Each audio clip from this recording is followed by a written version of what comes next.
والدہ و ولدہ والناس اجمعین۔ میرے انتہائی واجب الاحترام معزز سامعین حضرات، جیسا کہ آپ حضرات سے گزشتہ ویڈیو میں عرض کر چکا ہوں کہ اللہ اور اس کے رسول کے احسانات اور اللہ رب العزت نے ہم پر جتنے احسانات کیے ان میں سے ایک احسان کو جتلانا، اور اسی طرح اللہ رب العزت نے ہم پر ایک احسان جتلایا، وہ احسان آقا نامدار ہے۔ اور اس طرح آقا نامدار سے محبت کے چند وجوہات، جن وجوہات سے ہم دنیا کے اندر دوسروں سے محبت کرتے ہیں، وہ وجوہات آقا نامدار کے اندر کمال درجے کے پائی جاتی ہے، وہ بھی ماقبل ویڈیو کے اندر عرض کر چکا ہوں۔ تو آج اس سے اگلا سٹیپ لے کر آپ کے سامنے حاضر ہوا ہوں۔ میرے عزیز دوستو، اللہ رب العزت نے حضور صلی اللہ علیہ وسلم کو حسن بھی کمال درجے کا دیا، اور اللہ رب العزت نے حضور صلی اللہ علیہ وسلم کو اس طرح خاندان بھی کمال درجے کا دیا۔ اسی طرح اللہ رب العزت نے حضور صلی اللہ علیہ وسلم کو اسی طرح کمالات بھی کمال درجے کے دیے، معجزات بھی کمال درجے کے دیے۔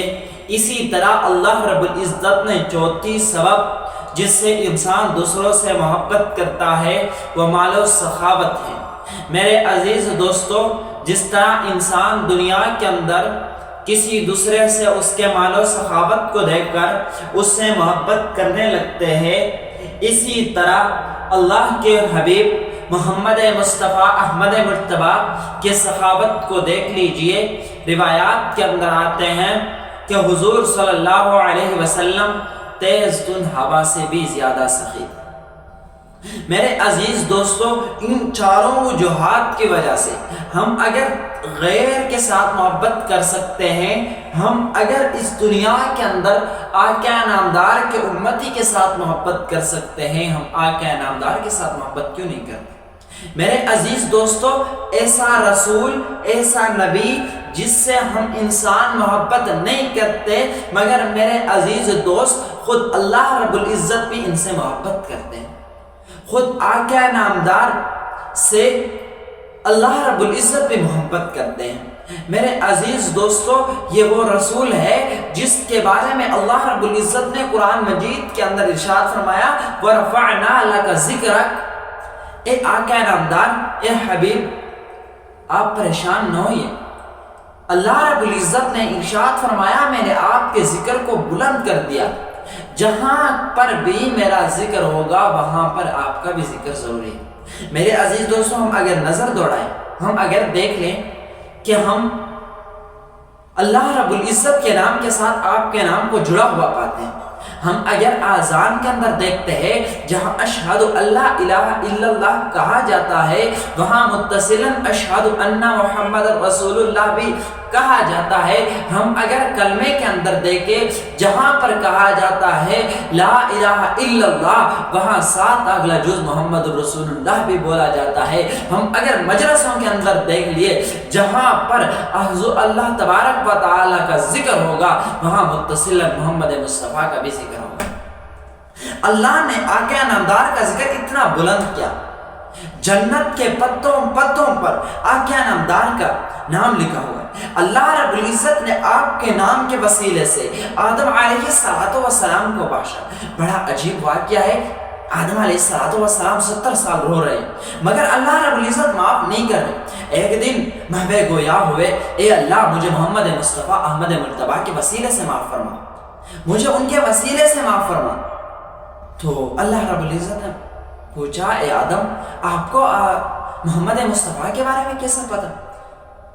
تو آدم علیہ السلام نے ارشاد فرمایا جس دن مجھے پیدا کیا گیا اس دن میں نے عرش کے اوپر یہ لکھا ہوا پایا محمد الرسول اللہ۔ اس وقت میں سمجھ گیا یہ بہت بڑی ہستی ہے۔ اور اس طرح جب آپ نے مجھے جنت کے اندر بھیجا تو میں نے جنت کے پتوں کے اوپر میں نے درخت کے ہر پتے پر محمد الرسول اللہ لکھا ہوا پایا۔ میں سمجھ گیا یہ بہت بڑی ہستی ہے۔ میرے عزیز دوستو، واقعی یہ ہے بھی بہت بڑی ہستی کہ جس کے امت میں آنے کے لیے انبیاء علیہم السلام دعائیں کیا کرتے تھے، جس کے امت میں آنے کے لیے انبیاء علیہم السلام دعائیں کرتے تھے، اے اللہ ہمیں آقا نامدار کے امت میں سے پیدا فرما۔ یہ وہ ہستی ہے۔ میرے عزیز دوستو، اللہ تبارک و تعالیٰ نے تو آپ کے ساتھ محبت کی، اس طرح صحابہ کرام نے بھی آپ کے ساتھ محبت کی۔ صحابہ کرام کے محبت کو دیکھ لیجئے، صحابہ کرام کے جیسا محبت کا انداز اور صحابہ کرام جیسا محبت کی مثال دنیا میں ناممکن ہے۔ آقا نامدار کے ساتھ ایسی محبت کی، ابو بکر نے سارا گھرانہ لٹا دیا۔ آقا نامدار نے دریافت کیا ہے ابو بکر گھر میں کیا چھوڑ کر آئے؟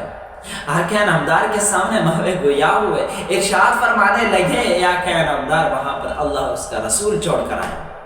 گھر کے اندر گھر کی تمام چیزیں اٹھا کر آقا نامدار کے قدموں میں ڈال دیا۔ اسی طرح عمر فاروق نے گھر کا آدھا سامان اٹھا کر آقا نامدار کے قدموں میں ڈال دیا۔ صحابہ کرام نے سب کچھ لٹا دیا، اپنی اولاد کو یتیم کرا دیا، اپنی بیویوں کو بیوہ کرا دیا، اپنے والدین کو یہاں تک کہ تنہا چھوڑ دیا، مگر حضور صلی اللہ علیہ وسلم کا ساتھ کبھی نہیں چھوڑا۔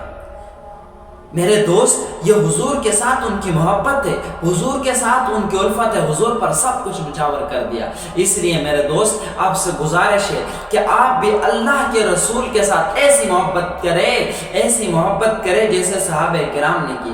اللہ کے نبی خود فرماتے ہیں لا یؤمن احدکم حتی اکون احب الیہ من والدہ وولدہ والناس اجمعین، کہ اس وقت تک مومن کامل مومن نہیں ہو سکتا، اس وقت تک مسلمان کامل مسلمان نہیں ہو سکتا جب تک وہ مجھ سے محبت نہ کرے، ایسی محبت کہ اپنے والدین سے بڑھ کر، اپنی اولاد سے بڑھ کر محبت کرے۔ ہمارے ذہنوں کے اندر یہ سوال آتا ہوگا، ہمارے دماغ کے اندر یہ سوال گھوم رہا ہوگا، ہم ایسے ممکن نہیں، ہم ایسی محبت تو نہیں کر سکتے، مگر میرے دوست یہ فطری محبت ہے، مگر دل کے اندر آقا نامدار کا مکان اتنا بڑا ہو، مگر دل کے اندر آقا نامدار کے ساتھ جب ہمارے سامنے آقا نامدار کی گستاخی کی جائے، ہم اپنی اولاد کو سامنے نہ رکھے، ہم اپنے والدین کو سامنے نہ رکھے، بلکہ سب کو چھوڑ کر آقا نامدار کے عزت و ناموس کے تحفظ کے لیے نکلے۔ اللہ رب العزت سے دعا ہے کہ ہمیں اللہ